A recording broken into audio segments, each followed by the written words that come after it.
Isnin 19 Februari 2024, ini Base Malaysia, saya Hazel Desmond. Ringgit memulakan urus niaga Isnin dengan meningkat sedikit berbanding dolar Amerika Syarikat walaupun negara maju itu mencatat inflasi yang lebih tinggi. Ahli ekonomi bagaimanapun menjangkakan ringgit menyaksikan urus niaga lebih rendah hari ini ketika data-data menunjukkan Amerika Syarikat kekal berdaya tahan. Kita tinjau pergerakan Bursa Malaysia dan ringgit diikuti harga komoditi dan harga barang keperluan.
Bis Malaysia berehat seketika, kembali selepas ini.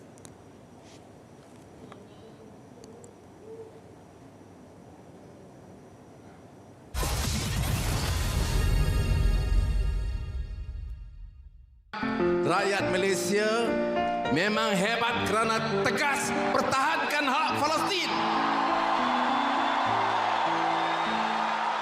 Memang kita jauh dari dunia Arab. Kita jauh dari dunia Palestin. Kita jauh dari Gaza. Tetapi setiap detik berlaku menyentuh hati nurani kita. Kenapa apa?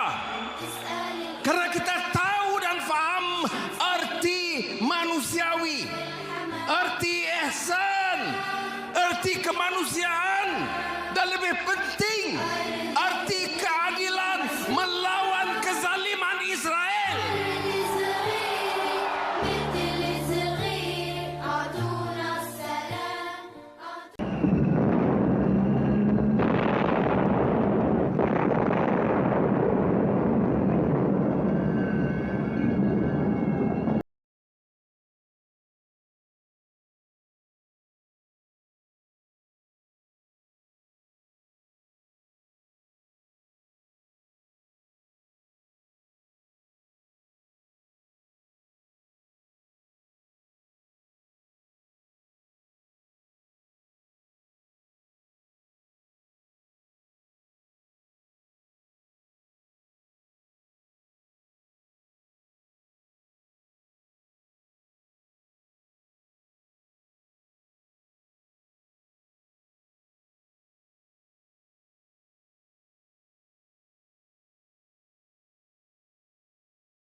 Terlepas dari siaran program-program menarik di RTM, jom saksikan semuanya di RTM Klik.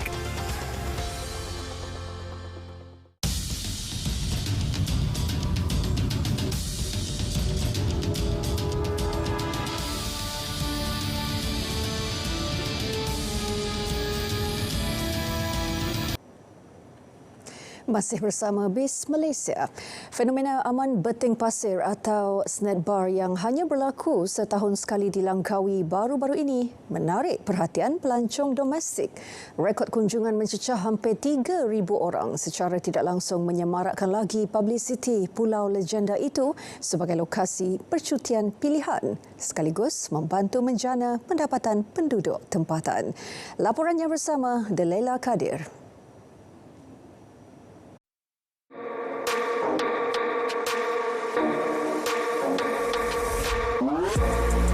Baiklah, seawal pukul 6.45 pagi lagi, orang ramai telah pun berkumpul di kawasan ini bagi menyaksikan sendiri fenomena alam yang ajaib ini. Dan untuk pengetahuan anda, sebelum orang ramai turun ke kawasan beting pasir ini, taklimat keselamatan akan diberikan terlebih dahulu bagi orang ramai mengetahui apakah yang boleh dan apakah yang tidak boleh yang dilakukan ketika mereka merasai sendiri pengalaman yang menarik berada di kawasan beting pasir ini. Fenomena itu dimanfaat sebaiknya Lembaga Pembangunan Langkawi LADA menerusi kerjasama dengan pengusaha hotel. Limpahan kunjungan pelancong ke pulau ini membantu menjana pendapatan menerusi peningkatan kadar penghunian bilik, jualan makanan dan minuman di semua premis sekitarnya. Kita sentiasa membuat engagement dengan tour agent, hoteliers dan juga community. Kita ada banyak program community sebab selain daripada engagement dengan industry players, kita juga buat engagement dengan community sebab banyak juga program-program macam experiential learning dekat kampung-kampung. Package yang kita offer yang selalunya dan memang popular adalah package bed and breakfast dan termasuk airport transfer. Itu yang popular. Sebab apa? Kebanyakan tourist juga getting more adventurous in trying the food, the street food pasar malam. So we are not surprised with that. So ada juga sedikit peningkatan sejak MCO dalam half board. Half board. Antara aktiviti menarik dilakukan pengunjung termasuk bergambar bersama keluarga dan melihat sendiri kehidupan laut. Dia salah satu tarikan dia sebab dia kata once a year kan. Once a year, setahun sekali punya event. So kita orang pun dah duduk sini lama tapi tak pernah turun. So bila dia dapat peluang ada kawan-kawan lain, kita pun turun lah. Ini kali kedua tapi ini first time sampai sendiri. Sebelum ni tengok buat kerja kan. Hari ni cuti. Tahu sebab saya tengok yang terlepas punya era pakai kata best apa semua kan. Itu kita sampai tengok tu pergi sampai sekali semua hidup jadi lah. Keunikan fenomena alam sandbar ini memacu lagi aktiviti pelancongan domestik. Pilihan terletak di tangan kita untuk membantu dan menyokong pelancongan tempatan sekaligus dapat melonjakkan lagi pertumbuhan ekonomi negara kita. Delaila Kadir, RTM. Dan seterusnya, Bursa Malaysia meningkat secara sederhana pada sesi dagangan awal hari ini meneruskan dagangan pada paras tertinggi dalam tempoh 20 bulan apabila minat belian terus mendominasi pasaran tempatan dan ini disokong oleh musim pelaporan pendapatan yang akan datang. Apa antara data yang dijangka akan mempengaruhi pergerakan pasaran minggu ini? Kita bersama Remiser, Persatuan Remiser Bumiputera Malaysia, Muhammad Syakil di talian untuk tumpuan dan jangkaan ekonomi minggu ini. Okey, baik. Untuk tumpuan dan jangkaan ekonomi minggu ini. Okey, ada beberapa perkara penting yang kita perlu tunggu dan lihat. Yang pertama sekali adalah dijangkakan ada dua pengumuman penting yang bakal dibuat ataupun dikeluarkan oleh Jabatan Perangkaan Malaysia ataupun DOZM. Yang pertama sekali adalah berkenaan dengan data perdagangan Malaysia untuk bulan Januari ataupun Malaysia Trade Data, di mana data ini dijangkakan akan diumumkan pada hari Selasa ini. Dan satu lagi data yang saya rasa sangat penting untuk kita nak lihat adalah data berkenaan dengan kadar inflasi, di mana DOSM dijangka akan mengeluarkan data ini pada hari Jumaat ini.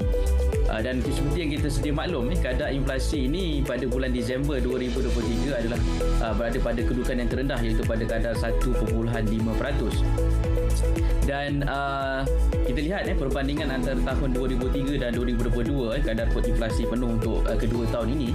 Jadi kita lihat untuk tahun 2022 kadar ini adalah pada kadar 3.3%, tetapi pada tahun 2023 kadar ini telah mereda kepada 2.5%, dan ini merupakan satu angka yang agak baik, kalau kita lihat angka inflasi yang agak baik untuk Malaysia.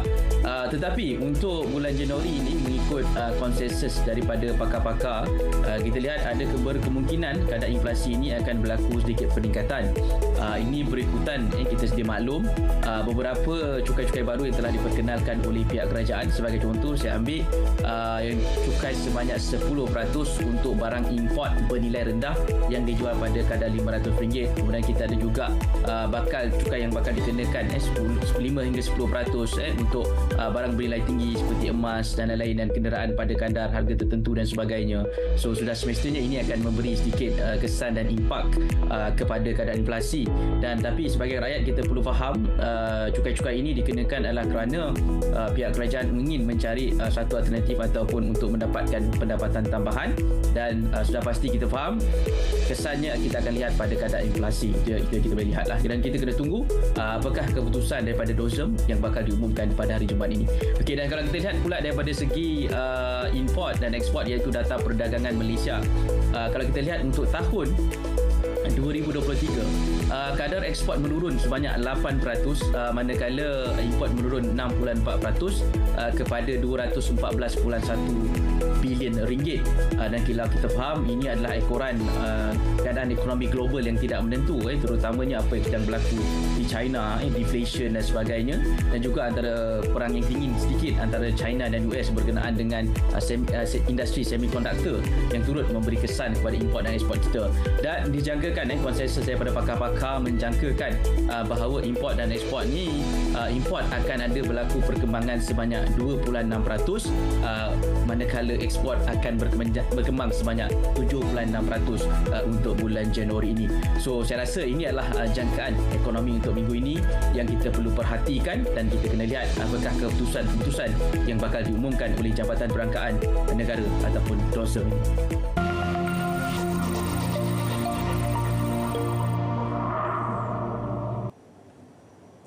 Dan respons mengenai jangkaan tumpuan ekonomi minggu ini mengakhiri Base Malaysia hari ini. Terima kasih kerana bersama kami.